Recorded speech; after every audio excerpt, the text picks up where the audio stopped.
שוב, כשנכנסתי בפעם הראשונה לעונה החדשה בפורטנייט. חמודי קטני, אתם יודעים שהוא יכול לראות את החטים האלה? כמה אתם מדרגים את המפלץ הזה מ-1 עד 10? קיבקה, משהו כזה קוראים לו. אוקיי, סתכלו, יש את הלוגו החדש, תמונה חדשה, לא יודע איך קוראים לזה. יפה. אני דווקא הכי אהבתי את הדג שפה. בוא ניכנס. מה יש בפנים? אוקיי, פורטנייט כמובן.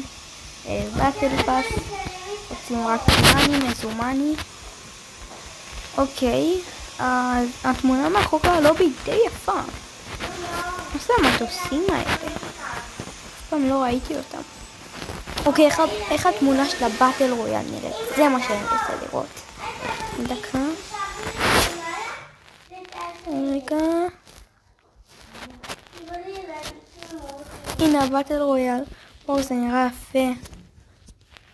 תסתכלו רגע שוב. אם אתם רוצים